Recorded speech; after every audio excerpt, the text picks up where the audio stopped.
খালি মনে করে দিলাম পয়েন্টটা।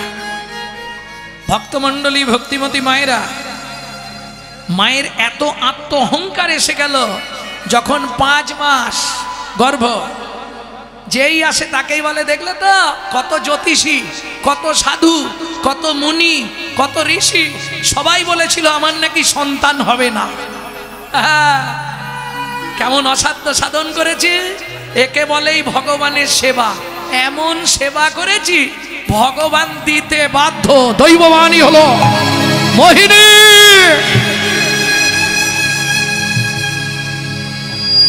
শুনে রাখো, তুমি সন্তানের মা হবে, তোমার সন্তান পৃথিবীর আলো দেখবে, এটা সত্য। কিন্তু যে অহংকার তোমার মধ্যে জন্মেছে, এর জন্যে তুমি তোমার সন্তানের মুখ দর্শন করতে পারবে না। কে বলে যত পাগলা টাগলার আমদানি। হ্যাঁ গো, আমার গর্ভের সন্তান, আমি তার মুখ দেখতে পাবো না। কে তুমি? কে এমন কথা শুধালে গো? দিন যায় মাস যায়, আত্মহারা মা ভুলেই গেল সব। দিন রাত খালি নিজের গুণ গায়। কেমন ভগবানকে সাধনা করেছি দেখেছ, দিতে বাধ্য হয়েছে। আজ 3 দিন ঝিমঝিম ঝিমঝিম করে বৃষ্টি হয়েই যাচ্ছে। বাড়িতে না আছে চাল, না আছে ডাল, না আছে আনাজ, কিচ্ছু নেই। 3 দিন রান্না হয়নি, খেতেও পায়নি। শ্মশানে বৃষ্টি হচ্ছে, মোড়াও আসছে না, কি করবে?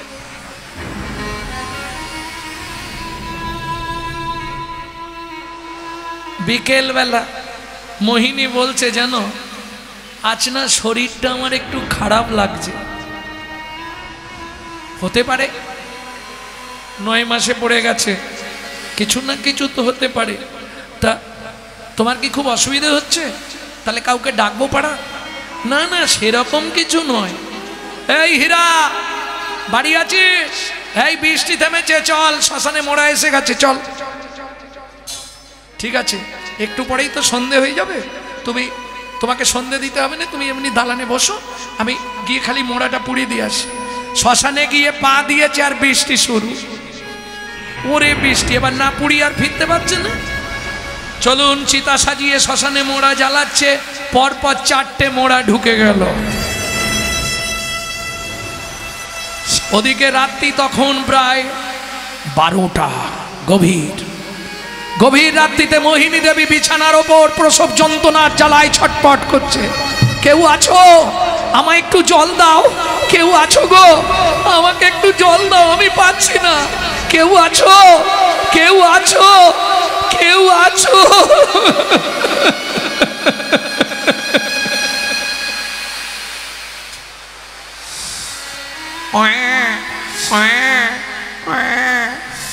ফুটফুটে কন্যা সন্তান প্রসব করে মোহিনী দেবী শেষ নিঃশ্বাস ত্যাগ করলেন। ওদিকে মোড়া পোড়াতে পোড়াতে 3টে, 3:30 বেজে গেল।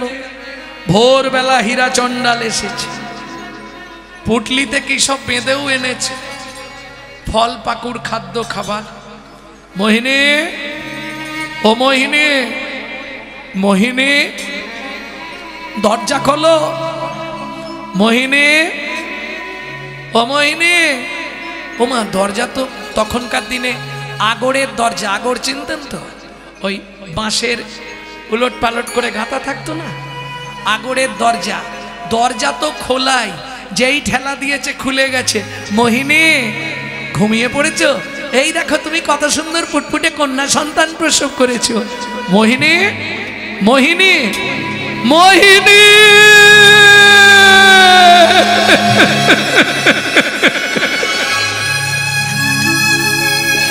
কথা বলো মোহিনী, কথা বলো। এই দেখো, তুমি বলেছিলে তোমার মেয়ে হবে, আমি বলেছিলাম ছেলে হবে। তোমার ইচ্ছাই ভগবান পূর্ণ করলো। মোহিনী, কথা বলো মোহিনী, কথা বলো। ও বিধি রে,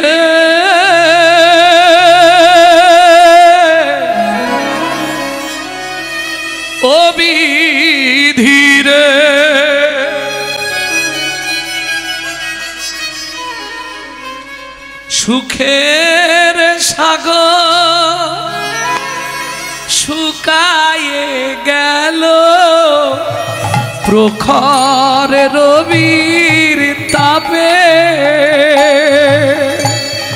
সুখের সাগর শুকায়ে গেল প্রখর রবির তাপে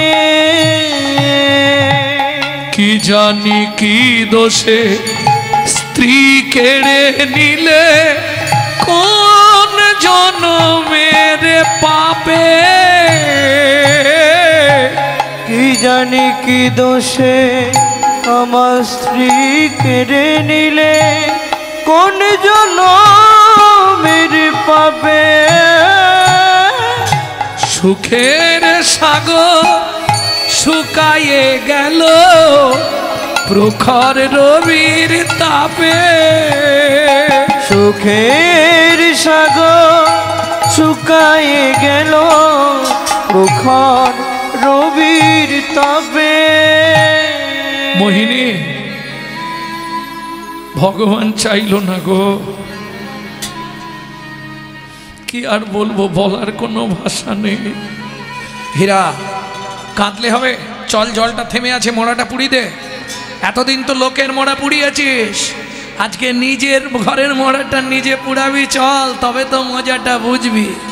চল চল, দেরি করিস না। চিতা সাজিয়ে দিয়ে নিজের স্ত্রীকে চিতার উপর তুলে দিয়ে হীরা চণ্ডাল অগ্নি সংযোগ করলেন। অন্ত্যেষ্টিক্রিয়া শেষ করে বাড়িতে ফিরে এলেন, কিন্তু মহা চিন্তা, বাচ্চা তো কাঁদতে শুরু করেছে। ভগবান তো সন্তান পাঠানোর আগে মায়ের কাছে খাবার দিয়ে দেয়। মাই যদি মরে গেল, মেয়েটাকে মানুষ করবে কি করে? বাড়ির বাইরে দেখছে দুগ্ধবতী কামধেনু হাম্বা হাম্বা। এর কি প্রমাণ দিল ভগবান?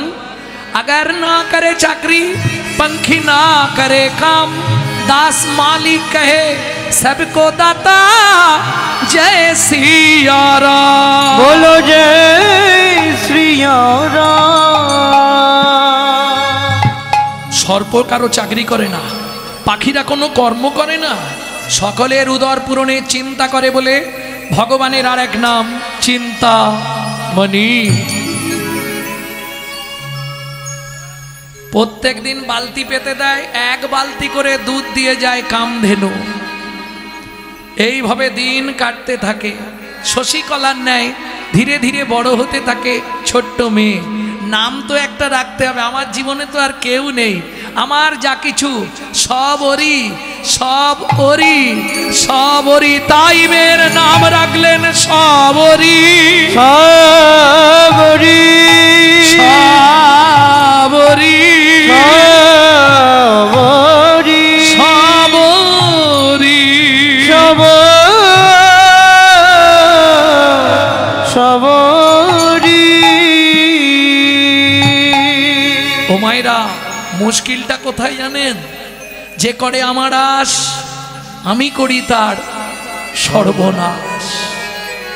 তবু যদি না ছাড়ে পাশ, হই আমি তার দাসের অনুদাস। তখনকার দিনে জঙ্গলমহলে বনের ভেতর মৌচাক থেকে মোম সংগ্রহ করে মাটির প্রদীপ করে তার মধ্যে মোম দিয়ে সলতে দিয়ে জ্বালিয়ে রাখা হতো ঘরের মধ্যে। অন্য কোনো আলো ছিল না, বনের মধ্যে কোথায় কি পাবে? প্রদীপটা জ্বালিয়ে দিয়ে মেয়েকে দুধ খাইয়ে ঘুম পাড়িয়ে দিয়ে হীরা চণ্ডাল মনে মনে ভাবলো, সামনের গ্রামটা কটা বাড়ি একটু ভিক্ষা করে আসি, বাচ্চা আছে, গেলে কেউ না কেউ দেবেই, দেবে না? আমার ঘরে বাচ্চা আছে, গিয়ে বললে কেউ না কেউ দেবে। আরে সবাই তো আর ভিক্ষা দেবার ভয়ে কি দরজায় লিখে রাখবে কুকুর হইতে সাবধান?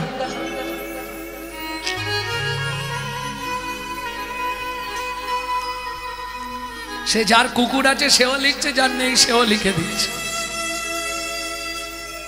কি লেখে না?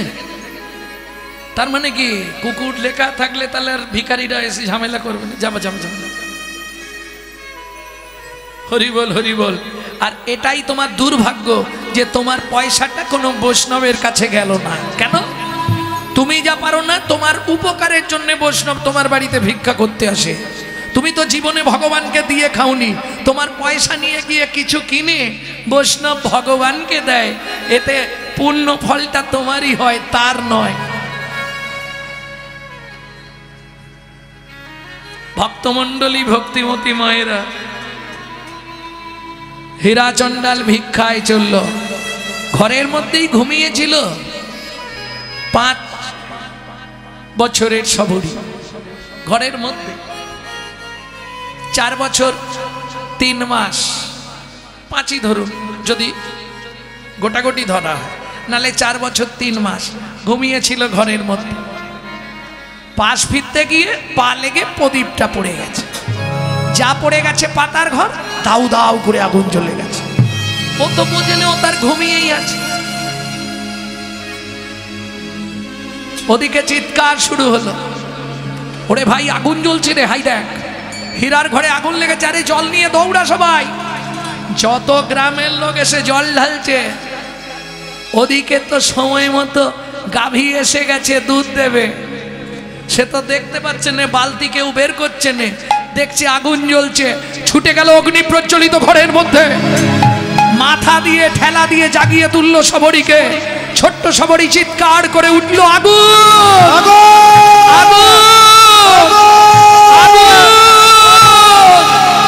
পিছন দিক দিয়ে গাভী সবরীকে নিয়ে অনেক দূর বনে চলে গেল। সব পুড়ে ছাই, কিচ্ছু আর নাই। ওরে ভাই হীরাকে একটা খবর দে তাড়াতাড়ি। ও হিরো, কি হয়েছে ভাই? তাড়াতাড়ি বাড়ি চল, ভিক্ষা আর করতে হবে না। কার জন্য ভিক্ষা করবি? কি হয়েছে রে? তোর ঘরে আগুন লেগে পুরো সব ছাই হয়ে গেছে। ভিক্ষার ঝুলিটা মাটিতে ফেলে দিয়ে ঊর্ধ্বশ্বাসে ছুটলেন, সবরী সবরী।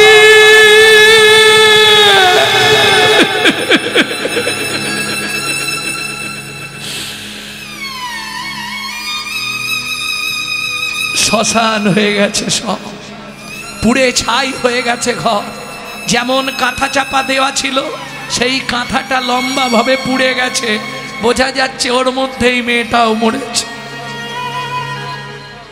হীরা হাত দিসনি, এখনো ধুঁয়ো উঠছে, গরম আছে, হাত পুড়ে যাবে তো, হাত দিসনি হীরা। বাহ, স্ত্রীকে কেড়ে নিলে, ঘরটা পুড়িয়ে ছাই করে দিলে, আমার কন্যা সন্তানকে তুমি নিয়ে। বলো এই কি তোমার বিচার প্রভু, এই কি তোমার বিচার? বলো এই কি তোমার বিচার প্রভু, এই কি তোমার বিচার? বলো এই কি তোমার বিচার প্রভু, এই কি তোমার বিচার? বলো এই কি তোমার বিচার প্রভু, এই কি তোমার বিচার? কারে হাসাও কারে কাঁদাও, লীলা বোঝা তুমি ভাই। কারে কাঁদাও কারে হাসাও, লীলা বোঝা ভাই। এই কি তোমার বিচার প্রভু, এই কি তোমার বিচার? বলো এই কি তোমার বিচার প্রভু, এই কি তোমার বিচার? জীবনে বহু মানুষ দেখলাম, এই একটা মানুষ মনে আশা থেকে মনে হয় 100 বারের উপর প্রণাম করা হয়ে গেল।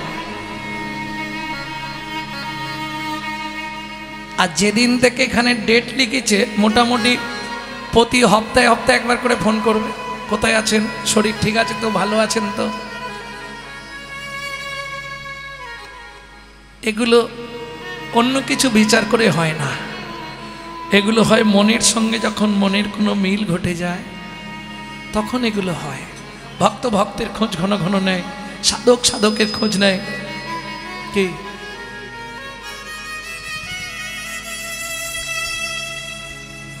আগে খোকাটা ফোন করতো, এখন একটু চাপে পড়ে গেছে, ছেলে বৌমা করে ফেলেছে, হয়নি, হবে।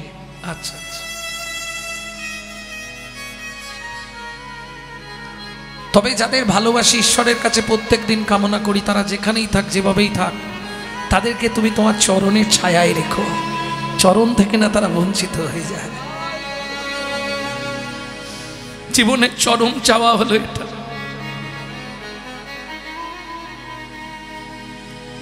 মাগো সময় বড় কম, সময় আর নেই, ডাক এলেই ফিরতে হবে। কদিন রহিবে ভব মাঝে, অবিলম্বে করো যাহা করিবা, পরের কথায় কেবায় আসে যায়, মিছে দাগা তুমি পেও না। যার মুখে ভাই হরি কথা না, তার কাছে তুমি যেও না। যার মুখে ভাই হরি কথা না, তার কাছে তুমি যেও না। কৃষ্ণ ভক্তকে প্রতিটা পদে পদে পরীক্ষা দিতে হয়। খুব ভালো করেছো তুমি। পাগল হয়ে গেল হীরাচন্ডা, নিজের মাথার চুল ছিঁড়ে ফেলে দেয় মাটিতে, নিজের গা থেকে জামা কাপড় খুলে ফেলে দেয় মাটিতে। ওই পঞ্চবটী বন 7 দিন ধরে খুঁজছে, যাকেই দেখতে পায় তাকেই জিজ্ঞেস করে আমার ছোট্ট মেয়ে।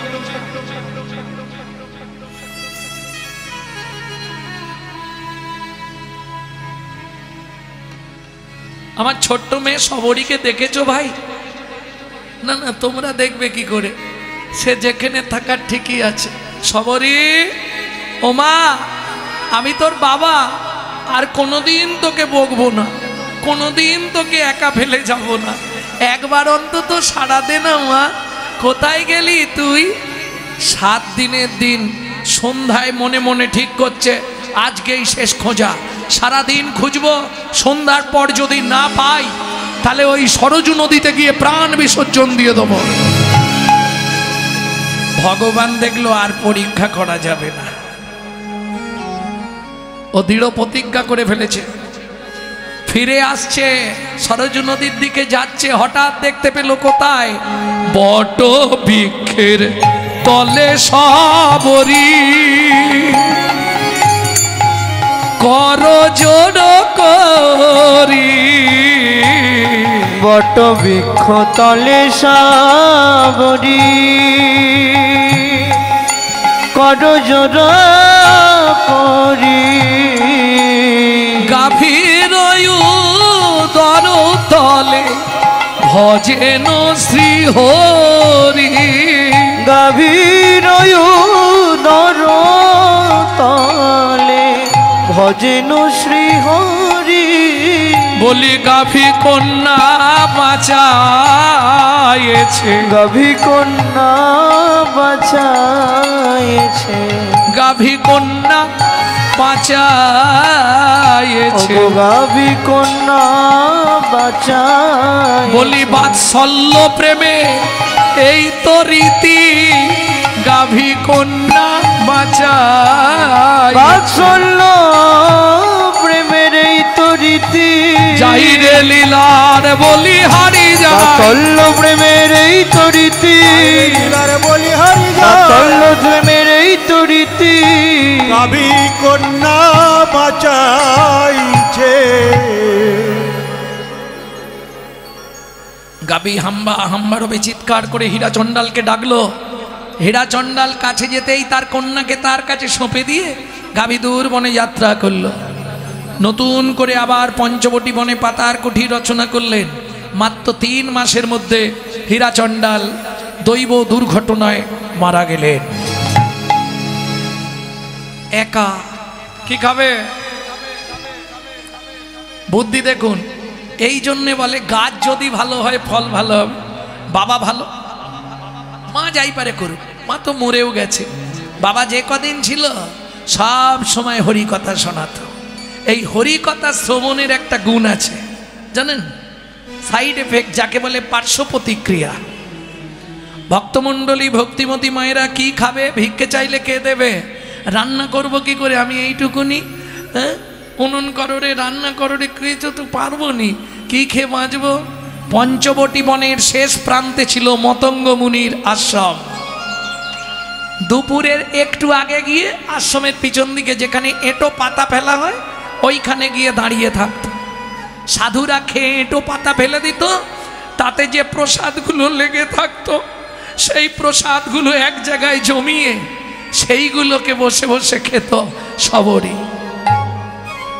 এমনি কৃপা হয় গো, প্রসাদের গুণমহিমা। মনে মনে ভাবলো এটাও ঠিক নয়, প্রত্যেক দিন এসে আশ্রমের পিছন থেকে প্রসাদ কুড়িয়ে খেয়ে যাই, আমি তো কিছু দিয়ে ওদের সেবা করি না।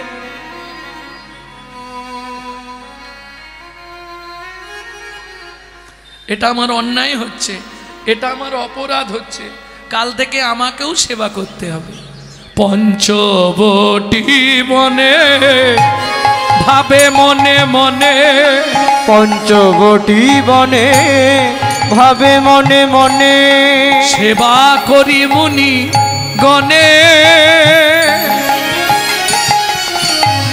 সাধু সেবা ছাড়া সকলই অসা, এই মনয় কিঞ্চনে।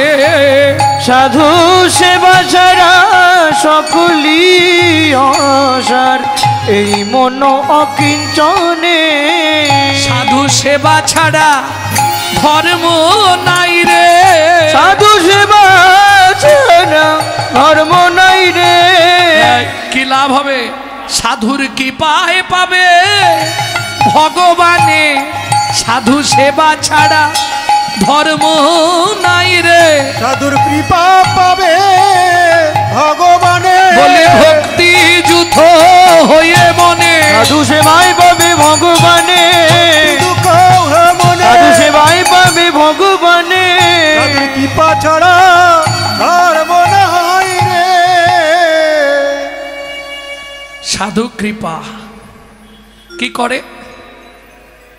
সন্ধ্যাবেলায় খাওয়া দাওয়া করে ওই আশ্রমের পিছনে গিয়ে দাঁড়ায়, সাধুরা খেয়ে দিয়ে শুয়ে পড়ে, ওই প্রসাদ কুড়িয়ে খেয়ে আর চলে যায় জঙ্গলে। রাত্রিবেলা, দিনে নয় রাতে, কাঠ কুড়ায় ভালো করে দড়ি দিয়ে বেঁধে মাথায় করে এনে আশ্রমের সামনে রেখে দিয়ে ঘর পালিয়ে যায়। ঘর মানে ওই রকম পাতার একটা কুঠি। কি ব্যাপার রে ভাই, প্রত্যেক দিন এখানে এত করে জ্বালানি কে রেখে যাচ্ছে? দেখিস কোনো ব্যাপার নেই তো। শোন, আজ সারা রাত জেগে লুকিয়ে বসে থাকবো, কে এহেন অসাধ্য সাধন করে দেখতে হবে।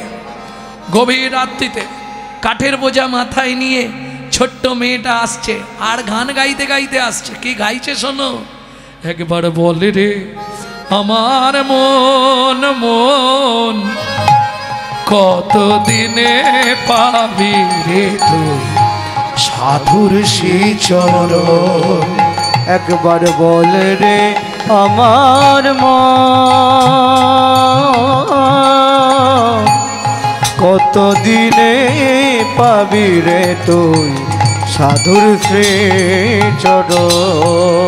ও ভাইয়া, ওই দেখ ওই দেখ, হ্যাঁ, কে একজন আসছে মনে হচ্ছে, দেখ ভালো করে। দেখ দেখ দেখ, কে দেখ? সবাই মিলে ছুটে এসে ধরে ধর ধর ধর ধর ধর। ধর, ধর, তুই কে রে? কাঠের বোঝাটা নামানোর সঙ্গে সঙ্গে ধরেছে। তোর নাম কি? আমার নাম সবরী। ইস, তুই সেই হীরা চণ্ডালের মেয়ে সবরী? হ্যাঁ। কে বলেছে তোকে এই কাজ করতে? তুই জানিস না জানিয়ে সাধুমুনি ঋষি সেবা করতে নেই? তুই চণ্ডাল মেলেচ্ছ জাতি, তুই এনে দিবি কাঠ, সেই কাঠে ভোগ রান্না হবে ভগবানের। কথা বলছিস না কেন? আর একজন ভাই দুঘা দিয়ে দে, কথা বলবে। যেই একটা চড় মেরেছে, শুধু শুধু আমায় মারছো কেন? আমি কি এমনি? এই সত্যি করে বলবি, অন্য কিছু এর পিছন দিকে গল্প আছে, রহস্য আছে। তোকে কে আশ্রমে পাঠিয়েছে আগে বল? সাধুজি। সাধুজি আমাকে একজন বলে দিয়েছে। কে? তার নাম বল। আমার মন শিখাইছে সেবার অঙ্গ, আমার মন শিখাইছে সেবার অঙ্গ, আমার আঘাতে আঘাতে শেষ কর যদি অঙ্গ, তবু আমি নাতে জীব এত সাধু সঙ্গ। তুলসী দাসে কহে সব হরি রঙ্গ, শেষ দিনে পাবিরে তিভঙ্গ। আমার মন শিখাইছে সেবার অঙ্গ, নিতাই গৌর হরি হরি বল। শিখাইছে সেবার অঙ্গ। সাধু সেবা করি যদি আমার হয় অপরাধ, আমার হয় অপরাধ, জনমে জনমে যেন এই করি অপরাধ, করি অপরাধ, তবু সাধু সেবা করে যাব, তবু সাধু সেবা করে যাব। আমি ঘরে বসে গোবিন্দ পাবো, সাধু সেবা করে যাব। আমি ঘরে বসে গোবিন্দ পাবো। দূর হয়ে যায় এখান থেকে। আর জীবনে কোনোদিন আশ্রমের সামনে না দেখি।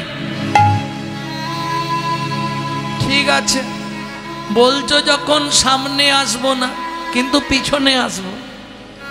কেন? সামনে আসবো না, পিছনে আসবো। দূর হয়ে যায় এখান থেকে।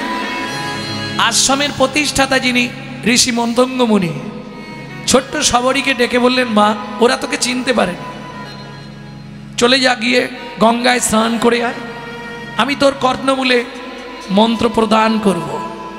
কৃপা হয়ে গেল। মতঙ্গ মুনি কর্ণমূলে মন্ত্র দান করলেন। শোন মা, দুটো কথা সারা জীবন মনে রাখবি। যা কিছু পড়বি, যা কিছু খাবি, আগের ভাগ প্রভু রামচন্দ্রের জন্য তুলে রাখবি। আমি তোর গুরু হয়ে তোর মাথায় হাত রেখে বললাম, মা, একদিন না একদিন প্রভু তোকে কৃপা করবে। শোন, যখনই মন অন্য কোনো দিকে যাবে, নির্জনে গিয়ে মনকে বলবি, ও মন, সীতারাম ভজলে মনোয়া। একবার সীতারাম ভজলে মনোয়া, সীতারাম ভজলে মনোয়া, একবার সীতারাম ভজলে মনোয়া। সীতারাম ভजना मनुआ देखना, सीताराम भजना मनुआ देखना, संगे सारा जो बेकार खाना। सीताराम भजले मनुआ, सीताराम भजले मनुआ, एक बार सीताराम भजले मनुआ। माथा की जोरू लड़का। এই যে আপনার ছেলে ইঞ্জিনিয়ার না, আপনার ছেলে ডাক্তার না, আপনার ছেলে মাস্টার না, আপনার ছেলে উকিল না, ব্যারিস্টার না, চার্টার অ্যাকাউন্টেন্ট না, কি হবে? बाप माता की जोरू लड़का कोई नहीं तेरा अपना। बाप माता की जोरू लड़का कोई नहीं तेरा अपना। दुनिया छोड़ के जाने होगा, दुनिया छोड़ के जाने होगा, एक दिन दुनिया छोड़ के जाने होगा। होगा, दुनिया छोड़ के जाने होगा, ये भी याद कर लेना। सीताराम भजले मनुआ, सीताराम भजले मनुआ, सीताराम भजले मनुआ। साधु संगम हरदम फेरो, যখনই সময় পাবে সাধু সঙ্গ করবে। এখন প্রশ্ন হবে না তো সাধু কোথায় পাবো? যদি প্রশ্ন থাকে উত্তর আছে। সাধুকে সাধু খুঁজবেন কোথায়? শুনে রাখুন, পারলে কিছু গ্রন্থ কিনবেন, গ্রন্থ পড়বেন দিন রাত। কেন? পৃথিবীতে গ্রন্থের মতো সাধু আর কেউ নাই। কারণ আপনি চিনবেন কি করে? সব তো বাইরে সাজা, ভেতরে বিষ। বিষ কুম্ভম পয়মুখম। অতএব চিনতে যখন পারবো নি, আর চেনার ক্ষমতাও আমার নেই, গ্রন্থ পড়লেই সাধু সঙ্গ হয়ে যাবে। সাধু সঙ্গম হরদম ফেরো, ছোড় দে রঙ্গ ছলো না। साधु संगम हरदम देरो, खोर दे रंग छलो ना। বেশি ছলনাময়ী হইও না, বেশি ছলনা শিখো না। কেমন? সদা সৎ পথে চলবে, সৎভাবে জীবন যাপন করবে। যত করবি চালাকি, যাবার আগে বিছানায় ফেলে রগড়ে রগড়ে মারবো, তখন বুঝবি চালাকি। সাধু সঙ্গম হরদম ফেরো, ছোড় দে রঙ্গ ছলো না। साधु संगम हरदम भेरो, छोड़ दे रंग छलो ना। उसी वक्त में राम नाम लेके, उसी भगत में राम नाम लेके। যখনই খিদে পাবে শুধু নাম খেয়ে যা, নাম খেয়ে যা। उसी वक्त में राम नाम लेके, उसी भगत में राम नाम लेके। धर्म को साथी कर लेना। सीताराम भजले मनुआ, एक बार सीताराम भजले निताई मनुआ। गौर हरि बोल। सीताराम भजले मनुआ। এই উপদেশামৃত পাঠ করতে করতেই শবরীর গুরুদেব মতঙ্গ মুনি শেষ নিঃশ্বাস ত্যাগ করলেন। ভাগ্য দেখুন, মা চলে গেল জন্ম দিতে গিয়ে, বাবা চলে গেল 4 বছরে। যদিও গুরু একটা পেল, যেদিন দীক্ষা দিল সেদিন এই গুরুদেব হরি বল। কিন্তু বলে গেছে, যা খাবি, যা পড়বি, যা রাখবি ভগবানের জন্য রাখবি, ভগবান আসবে। এদিকে সাধু মুনিরা সব বলেই দিয়েছে আশ্রমে আর আসা যাবে না। মাটি দিয়ে গুরু মূর্তি তৈরি করে নিত্য সেই মূর্তিতেই পূজা করে। কেমন মেয়ে দেখো, নদীর তীর থেকে মাটি তুলে এনে গুরুদেবকে দেখে দেখে মূর্তি তৈরি করেছিল। সেই মূর্তি দিয়ে সেইটাতেই গুরু পূজা করে নিত্য। ভক্তমণ্ডলী, ভক্তিমতী মায়েরা, দিন যায়, মাস যায়, প্রসাদ তো প্রত্যেক দিন খেয়ে যায়, কিন্তু তাহলে সাধু সেবা না করলে তো অমঙ্গল হয়ে যাবে। আমি তো চোর হয়ে যাচ্ছি। কি করে? যে রাস্তা দিয়ে সাধুরা সরজু নদীতে স্নান করতে যায়, ওই রাস্তাটা প্রত্যেক দিন ভোরবেলা উঠে ঝাঁট দিয়ে দেয়। আমি বলছি না, শাস্ত্র বলছে নদী যাইবার পদ বোহারি কর, बोहरी करा। কাটা কুটা কাকর সব দূরেতে ডারয়। दूरेते डरो। একদিন একটু ঘুম ভাঙতে দেরি হয়ে গেছে, ঝাঁট দিতে দিতে ভাবছে গোটা গা তো ঘেমে গেছে, তাহলে একটু স্নান করে নি। যেখানে এই বাঘের ভয়, সেখানেই সন্ধে হয়। গুরুদেবের কথা মতো প্রত্যেক দিন কিন্তু বনে যায়, জঙ্গলে যায়, ফল পাড়ে। এটা টক ফেলে দেয়, এটা মিষ্টি, এটা থাক, আধখানা খেয়েছি, আধখানা প্রভু ফেলে দেবো। যে ফুলটার গন্ধ ভালো সেইটা মালা তৈরি করে রেখে দিয়েছে, প্রভুকে এলে পরা। আশা দেখো, কতদিনের তুলে রাখা ফল তো সব শুকনো হয়ে যাচ্ছে, পচে যাচ্ছে, থাকবে। হরি বল, হরি বল। এইবার গিয়ে যে স্নান করতে নেমেছে, সেই সময় মুনিরা এসে গেছে। ও ভাই, দেখবি আয়, দেখবি আয়, দেখ কি হলো রে? সেই মেয়েটাই স্নান করছে আজকে। তাই তো না। হ্যাঁ রে এই হিরুর মেয়ে, এই হিরুর মেয়ে, তোর কাণ্ড জ্ঞান নেই? চণ্ডাল মেলেচ্ছ জাতি, তোর লজ্জা করে না? যে ঘাটে সাধুমুনি ঋষিরা স্নান করবে তাদের স্নানের আগে তুই সেই ঘাটে স্নান করলি। আজ একটু মনে আঘাত লেগেছে। চোল করে নদীর জলটা দুই হাত দিয়ে তুলে বললে উঠল, হে সরজনদ্য, বিনা দোষে ওরা আমাকে জানোই তাই বলছে, আমি অন্য কিছু বলবো না। তুমি যদি সত্যবান পুরুষ হও, সত্যি তুমি এর বিচার করো। ও মা, প্রণাম করে যেই উঠে এলো, কি হলো যেন? তৎক্ষণাৎ নদীর জল ভক্ত প্রায় হইল। তৎক্ষণাৎ নদীর জল রক্ত প্রায় হইল। কৃমি কীট হইল জলে রে, কৃমি কীট হইল জলে ভে।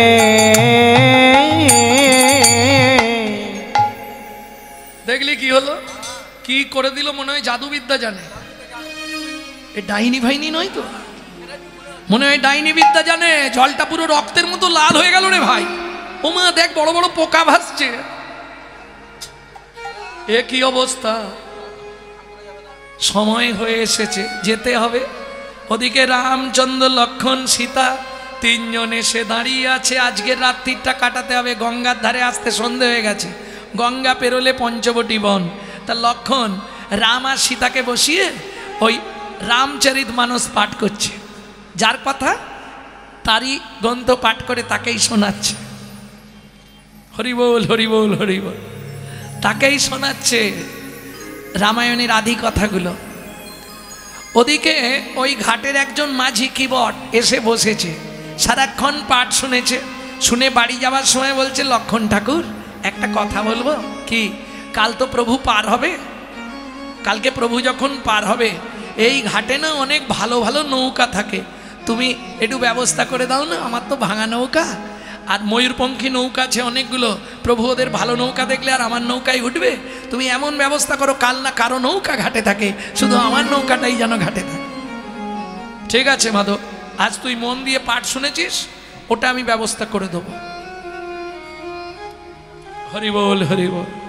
কেউ ঘাটে নেই, মাধব একা বসে আছে। সকাল হয়ে গেল। রাম, লক্ষণ, সীতা তিনজন ঘাটে এসেছে। রামচন্দ্র ডাকছে, ও মাঝি, মাঝি, ও মাঝি। মাধব শুনছে, মুখ ঘুরিয়ে, উল্টো দিকে মুখ ঘুরিয়ে বসে আছে, সাড়া দিচ্ছে না। এইবার লক্ষণ রেগে গেছে, কালকে ওই আমাকে অত করে বলল আর আজকে ওই সাড়া দিচ্ছে না, কি ব্যাপার? এই মাঝি, তুমি শুনতে পাচ্ছ না? যেই বলেছে এই মাঝি, রামচন্দ্র বলছে, ভাই একটা কুকুরেরও সম্মান আছে। এই মাঝি বলতে নাই, ওই মাঝি বলো, নালে ও মাঝি বলো। এই মাঝি বলাটা ঠিক নয়। তুমি এতক্ষণ ডাকছো, সাড়া দিচ্ছে না। আরে ও মাঝি, তুমি কি শুনতে পাচ্ছ? হ্যাঁ। যখন প্রভু ডাকছিল তুমি শুনতে পেয়েছো? হ্যাঁ। সাড়া দাওনি কেন? প্রভুকে একটা শিক্ষা দেবো বলে সাড়া দিইনি। কি শিক্ষা দেবে? রামচন্দ্র বলছে, ও মাধব, কি শিক্ষা দিবি তুই বল? প্রভু, তোমার এটাই শিক্ষা হওয়া দরকার।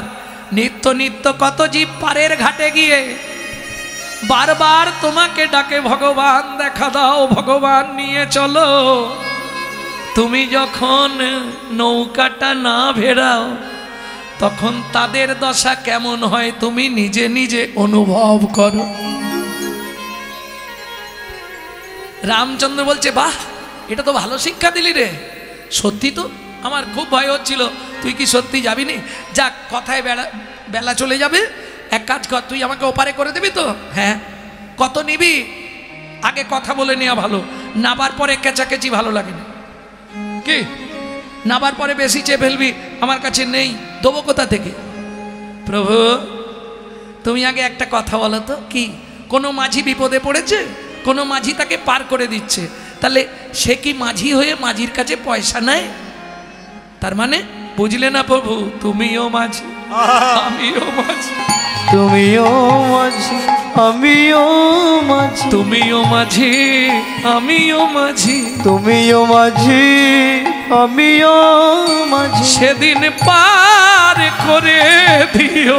তুমিও মাঝি আমিও মাঝি, তুমি সেদিন পার করে দিও। তুমিও মাঝি আমিও মাঝি।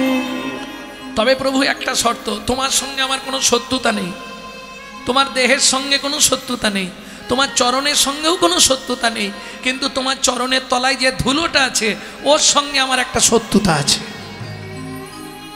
ও মাধব, কি শত্রুতা? মুখে মাধব বলছে, কিসের শত্রুতা জানো? কয়েকদিন আগে তোমার পায়ের তলার ওই ধুলো লেগে একটা পাষাণের ভেতর থেকে মেয়ে ছেলে বেরিয়ে গেছে। এখন আমার নৌকাটা যদি নারী হয়ে যায়, বাড়িতে একটা বউ আবার নৌকা একটা বউ, কাকে সামলাবো? এটা গৌণ, মোক্ষটা বলছে না, মোক্ষটা বলবে একটু পরে। তার থেকে প্রভু তুমি এখানটায় বসো, আমি তোমার চরণটা ধুয়ে দিই, দিয়ে তোমায় নৌকায় তুলবো। লক্ষণ বলছে, ধোয়াবি কোন কি দিয়ে? তোর এখানে জল কোথায়? বলে, লক্ষণ ঠাকুর সেদিন থেকে তুলে রেখেছি, সেদিন থেকে তুলে রেখেছি। কি বলছিস মাধব, কোন দিন? প্রভু তোমার মনে আছে কি? অনন্ত শয্যায় যখন মা লক্ষ্মী তোমার চরণ সেবা করছিল, আমি ছিলাম এক কচ্ছপ, বারবার অনন্ত শয্যার ওপরে উঠে শুধু জীবনে একটাই আশা করেছিলাম, যে চরণের পরশ পেলে কত পাপী তাপী উদ্ধার হয়ে যায়। তোমার ওই চরণের তলাটা একবার চেটে দেখবো কেমন স্বাদ লাগে।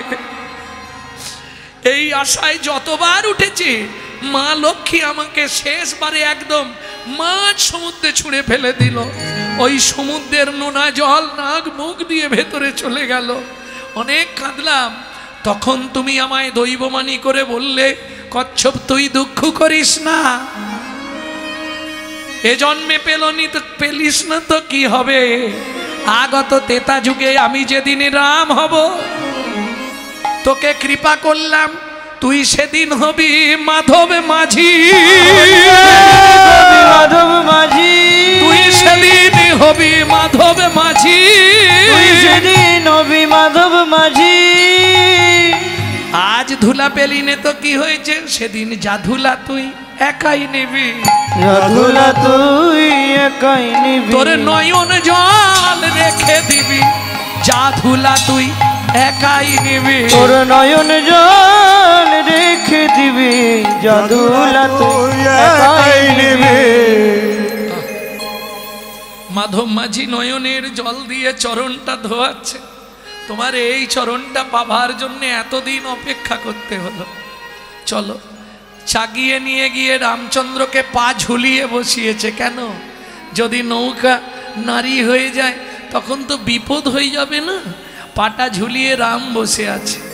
তরি চলে হেইয়া হেইয়া হেইয়া রে, তোরি চলে হেইয়া হেইয়া হেইয়া রে, গয়া তো দিনে মনের আশা পূরণ হইল, চলে হেইয়া হেইয়া হেইয়া রে, তোরি চলে হেইয়া হেইয়া হেইয়া রে।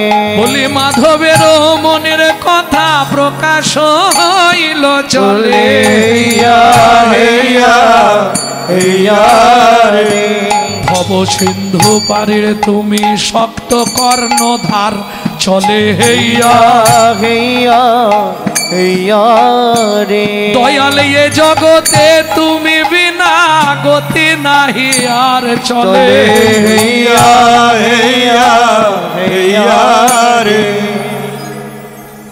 মাধব কি করছে দেখুন, গঙ্গা তো উতাল পাতাল হচ্ছে, আর মাধব কি করছে জানো? পা দিয়ে নৌকাটায় খালি এরকম দাপাচ্ছে। দুদিকে পা দিয়ে এরকম করলে নৌকাটা কিরম হচ্ছে। সীতা বলছে, প্রভু দেখো কি করছে, এত ভয় লাগছে না, ডুবি ডুবি ফেলবে কিনা কে জানে। সীতা চিৎকার করে উঠেছে। রাম বলছে, এই মাধব কি হচ্ছে? বলে, এটাও তোমাকে শিক্ষা দেবার জন্য করলাম। সংসার রূপ সমুদ্রে জীবী যখন মায়ার তরণীতে ওঠে তুমি তখন বারবার তাকে হেলাও আর দোলাও, দুঃখ আর সুখ, দুঃখ আর সুখ। হরি বল। এবার তুমি ভাবো সেদিন সেসব জীবের কেমন হয় গো, সেসব জীবের কেমন হয় গো, সেদিন সেসব জীবের কেমন হয় গো, সেসব জীবের কেমন হয় গো। এই মাধব ঘাটে এসে গেছে, ঘাটে ভেড়া। 3 বার ঘাটের ধার দিয়ে ঘুরি ঘুরি নিয়ে চলে আসছিস, ঘাটে দিচ্ছিস না কেন নৌকা? ঘাটে ঠেকিয়ে দেবো প্রভু, চিন্তা নেই। তার আগে তুমি একটা কথা দাও। কি? এ জগতে যে ব্যক্তি নিত্য নিত্য তোমার নাম করবে, তার যেদিন সময় হবে তাকে বিছানায় ফেলে না কষ্ট দিয়ে সরাসরি ঘাটে ভিড়াইয়ে দেবে, সরাসরি ঘাটে ভিড়াইয়ে, সরাসরি ঘাটে ভিড়াইয়ে, সরাসরি ঘাটে ভিড়াইয়ে দেবে। তুমি একবার আমায় কথা দাও গো, সরাসরি ঘাটে ভিড়াইয়ে দেবে। তুমি একবার আমায় কথা দাও গো, তোরে ঘাটে না ভিড়লে কেমন জ্বালা, তুমি একবার আমায় কথা দাও না গো, ভিড়লে কেমন জ্বালা, তুমি একবার আমায় কথা দাও গো। সরাসরি ঘাটে ভিড়াইয়ে দেবে। ঠিক আছে কথা দিলাম। এইবার মাধব মাঝি নৌকা ঠেকালো ঘাটে, নোঙরটা লাগাতে গেছে, সেই সুযোগে সীতা লক্ষণ নেবেছে, আর রামচন্দ্র তরির ওপর দাঁড়িয়ে নেই না নেবে গেছে। অমনি কাষ্ঠ তরি সোনার হলো, কষ্ট তরি সোনার হলো, বদন ভরে হরি হলো, কাষ্ঠ তরি সোনার হলো হলো। আর বদন ভরে হরি বলো, কষ্ট তরি সোনার হলো। মাধবার মাটিতে নাঙড় লাগালো না, নাঙড়টা ছুঁড়ে নৌকার ওপর ফেলে দিয়ে বলে উঠল, প্রভু যে আশা তুমি করেছিলে সে আশা কোনোদিন হবে না। কি রে, তুমি আমাকে সোনা দিয়ে ভুলিয়ে দিতে চাইছো? যদি দিতেই হয়, যার পরশ লেগে কাঠের নৌকা সোনার হলো, সেই চরণের পরশ, সেই চরণের পরশ দাও দাও আমার হৃদয়ে দাও গো, দাও দাও আমার হৃদয়ে দাও গো, দাও দাও আমার হৃদয়ে দাও গো। তুমি দাও দাও আমার হৃদয়ে দাও যেন গো। নিশি দিশি কাঁদতে পারি, দাও দাও আমার আমায় হৃদয়ে দাও গো। নিশি দিশি কাঁদতে বলি হারাম জয় রাম শ্রীরাম বলে, যেন নিশি দিশি কাঁদতে পারি, রাম জয় রাম শ্রীরামে বলে, যেন নিশি দিশি কাঁদতে পারি। হৃদয় আমার চরণে দাও গো। মাধবকে উদ্ধার করে দয়ার সাগর রাম বনে প্রবেশিয়া, বনে প্রবেশিয়া প্রথমেই ডাক দিল সবরি বলিয়া, সবরি সবরি অমৃত নিন্দিত বাণী ভুবন মঙ্গল ধ্বনি, অমৃত নিন্দিত বাণী ভুবন মঙ্গল ধ্বনি, অমৃত নিন্দিত বাণী ভুবন মঙ্গল ধ্বনি, অমৃত নিন্দিত বাণী ভুবন মঙ্গল ধ্বনি।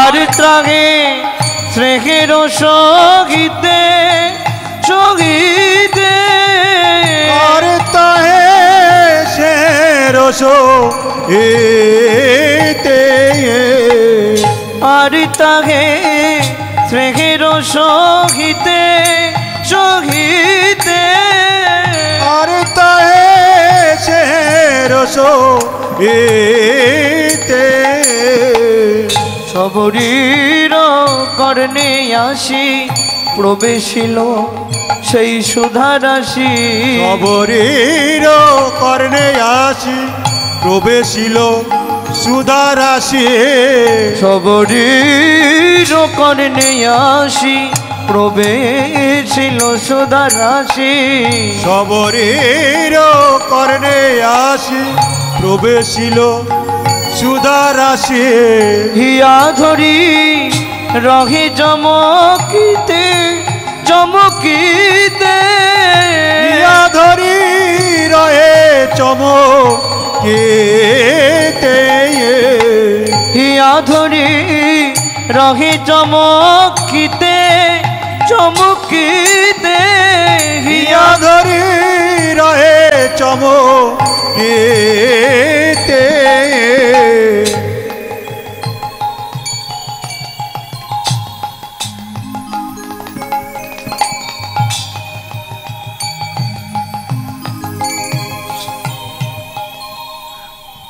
সবরি হিয়া ধরি রহে চমকিতে। প্রভু কৃপা করে যখন এসেছে চলো আমার কুটিরে, যদি কৃপা করে এলে প্রভু দুঃখী নির্দোয়ারে, যদি কৃপা করে এলে প্রভু ওই দুঃখী নির্দোয়ারে। কি খেতে দিচ্ছে?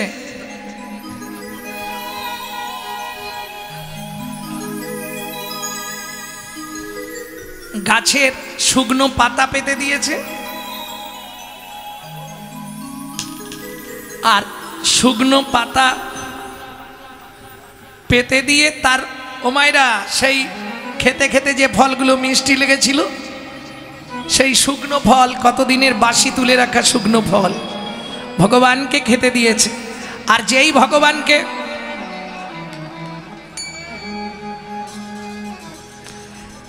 ভগবানকে খেতে দিয়েছে, লক্ষণ ক্রোধান্বিত হয়ে, এই তত্ত্বটা শুনে রাখুন, জীবনে আর কবে দেখা হবে না হবে, যেই লক্ষণ ওই অবস্থাটা দেখেছে, সেই শুকনো বাসি ফল, পচা ফল ভগবানকে খেতে দেবে, লক্ষণের রাগ হয়ে গেছে, ওই ফলটা তুলে আর ছুঁড়ে ফেলে দিয়েছে। যেই ছুঁড়ে ফেলে দিয়েছে, সবরী মায়ের একটু রাগ হয়ে গেছে।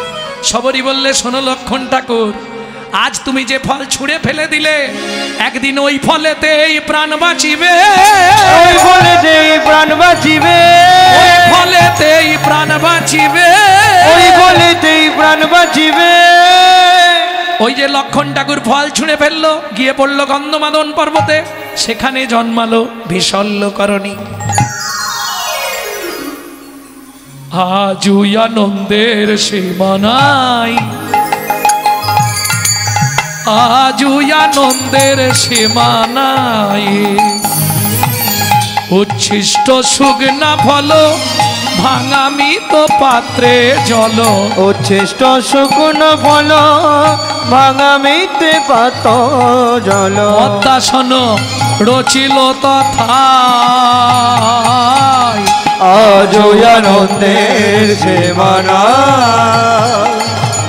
আজ আনন্দের সীমানা, আজ আনন্দের সীমানা,